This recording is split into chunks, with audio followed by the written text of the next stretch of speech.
At 6 with Ann Nyberg, John Crane, Bob Picozzi Sports, and Jeff Fox with weather. And all of a sudden we saw just these really dark red flames coming out. We proceeded to exit the building. It was kind of a little bit of chaos. Shocked students after a fire at Hamden High. Good evening, everybody. I'm Ann Nyberg. John Crane has the night off. It was a mass evacuation. The fire racing through the roof of a $40 million renovation project at the school. Flames could be seen blocks away. Christina Hager is at Hamden High tonight and joins us with a live update. Christina? Well, it's raining out here right now, which is good. That cools things off after a fire. Another good thing is that the students were not near the flames. It happened back here in the back of the school, where the school is adding on new classrooms and a new sports complex.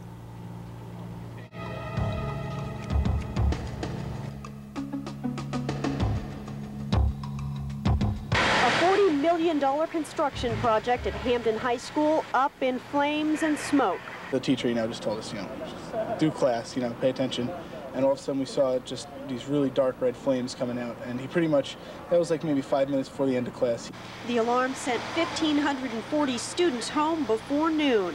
A spark from a welding machine fell on some latex insulation, turning this stack of roofing material into this. Everybody was getting up to leave, and the fire alarm sounded, so we proceeded to exit the building. It was kind of a little bit of chaos. The good news is not one of the students here got hurt. The materials and project are insured, and the principal says the damage was not major.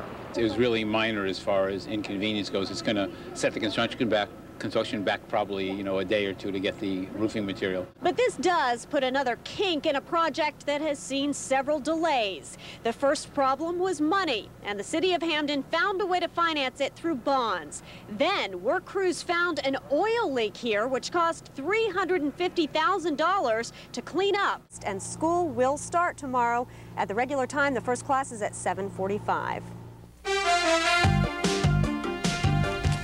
There was no fire drill at Hamden High. It was the real thing today. Just before noon, flames were shooting from the roof of a $40 million addition to the school. Students and teachers were hustled out of their classrooms, but the fire was in the part of the building where no students or teachers were present. Firefighters say a welder's torch was what sparked the blaze, and it was contained to the roof. No one was hurt, and the students were sent home for the day. Also tonight, as Connecticut News was first to report, fire forces the evacuation of Hamden High School. They've waited years for an addition to the school. Today, a welder's torch set the construction area ablaze.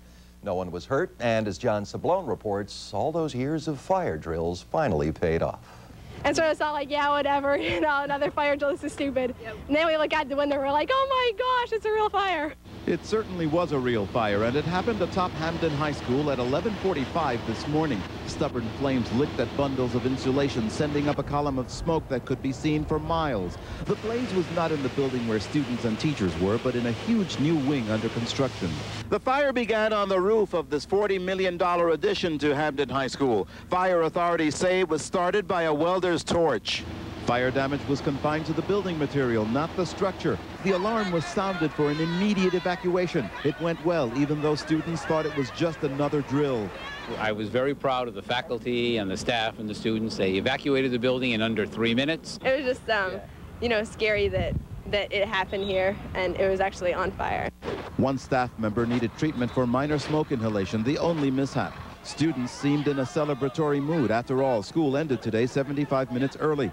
What they didn't know is that they have to make up that time. And Vice Principal Charlie Taylor informed some of them there will be school tomorrow. Sorry to disappoint you guys. John Sablon, Connecticut News.